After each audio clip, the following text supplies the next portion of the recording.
હું ડી.આર. પરમાર, સંયુક્ત ઉદ્યોગ કમિશનર અને જનરલ મેનેજર, જિલ્લા ઉદ્યોગ કેન્દ્ર પોરબંદર.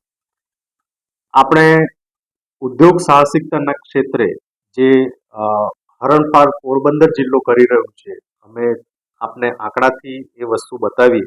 કેમ કે સૂક્ષ્મ, લઘુ અને મધ્યમ એકમો માટે સંતુલિત વિકાસ માટે આપણે ઉદ્યમી રજીસ્ટ્રેશનની પહેલી વાત કરીએ તો અત્યાર સુધી જે 22-23માં 7,635 જેટલા ઉદ્યમી રજીસ્ટ્રેશન હતા.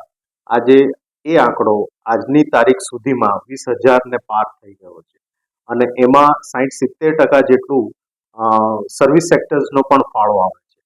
આ વસ્તુ બતાવે છે કે આપણે ત્યાં કુટીર ઉદ્યોગની સાથે સંકળાયેલા લોકો, સર્વિસ સેક્ટર સાથે સંકળાયેલા લોકો અને એકદમ સૂક્ષ્મ જે ઉદ્યોગો છે એ સારા એવા એ લોકોને ઉદ્યમી રજીસ્ટ્રેશન મેળવી અને એ લોકો નાના ધંધા અને વ્યવસાય શરૂ કરી રહ્યા છે.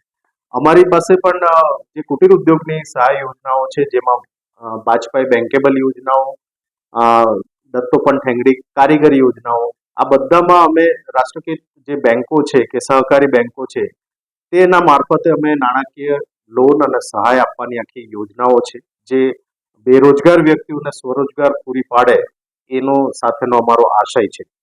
સાથે જો એમએસએમઈ આખાની વાત કરીએ તો આપણે ત્યાં હવે સારું એવું ડેવલપમેન્ટ થઈ રહ્યું છે કે જેમાં અમે માઇક્રો અને મીડિયમ કે લાર્જ સેક્ટર્સના જે લોકો છે એમને અમે કેપિટલ સહાય, વ્યાજ સહાય, નેટ એસજીએસટીની સહાય એ પૂરી પાડવા માટે પૂરતો સહાય અને એમને માર્ગદર્શન આપી રહ્યા છે.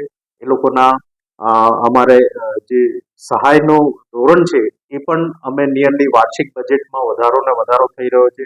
એટલે આપણે લાસ્ટ 3 વર્ષમાં જોઈએ તો વાજપાઈ બેન્કેબલ યોજના અને એમએસએમઈની યોજનાઓ, જેમાં અમે સારું એવું એ લોકોને સહાયના રૂપે બજેટિંગ કરીને અમે મેળવી રહ્યા છે.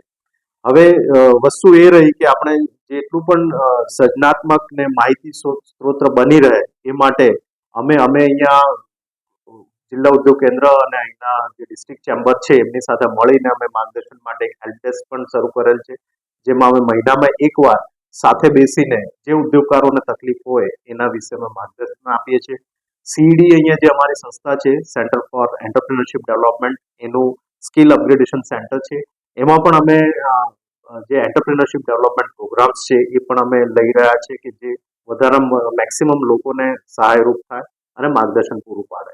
સાથે હવે અમે આઈટીઆઈ છે, પોલિટેકનિક્સ છે, એની જે કોલેજીસ છે એમના વિદ્યાર્થીઓને પણ થોડા સેન્સિટાઇઝ કરીએ છીએ કે નવા ઇનોવેશન્સના પ્રોજેક્ટો લે હાથમાં અને જે સ્ટાર્ટઅપ્સના જે નવા આખા અભિગમો છે એને પણ અપનાવે અને થોડું કોમર્શિયલ માઇન્ડ પણ ડેવલપ કરે. એટલે હવે અમે જે જિલ્લા ઉદ્યોગ કેન્દ્ર જે સ્વરૂપથી કામ કરી રહ્યું છે એમાં અમે ઉદ્યોગ સાહસિકતાના ક્ષેત્રે ઉત્કૃષ્ટતા લાવવા માટે એકદમ કટિબદ્ધ છીએ. અહીંયા પહેલેથી જ જે આપણી સ્ટ્રેન્થ છે પોરબંદર ડિસ્ટ્રિક્ટની, એ બ્લુ ઇકોનોમી તરફ આકર્ષે છે લોકોને અને ઇન્વેસ્ટરોને પણ.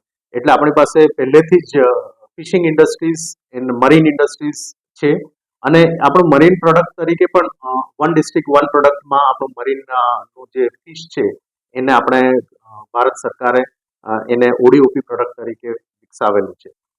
તો આપણી પાસે આ સૌથી પહેલી વસ્તુ છે. સેકન્ડ વસ્તુ છે આપણી પાસે એગ્રીકલ્ચર પ્રોડક્ટ અને એનિમલ હસબન્ડરી. આપણી પાસે ડેરી ઉદ્યોગો આવી શકે એની શક્યતાઓ છે.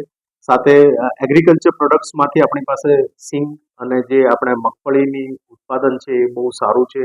ઘેડના ચણા, એ વસ્તુમાંથી આપણે ઘણી બધી આઇટમ્સો આગળ લઈ શકીએ છીએ. બરડાના ડુંગરમાં આપણી પાસે ઘણી બધી બાગાયત રિલેટેડ ફ્રૂટ્સ છે કે જેમાં સૌથી વધારે કેસર કેરીની ફાયદો થાય, જેમાં પલ્પ યુનિટો નાખી શકાય છે.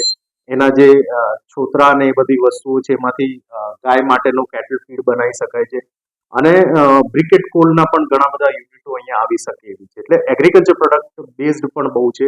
અને જે ઓપોર્ચ્યુનિટી સેક્ટર છે એમાં આપણી પાસે એન્જિનિયરિંગ સેક્ટર છે કે જેને આપણે રાજકોટમાંથી ટાયર 2 અને ટાયર 3 સિટીઝ તરીકે આપણે એમના સબ સપ્લાયર બની જઈએ તો આપણી પાસે બહુ મેજર ચંક રાજકોટથી આપણે અહીંયા લાવી શકીએ છીએ.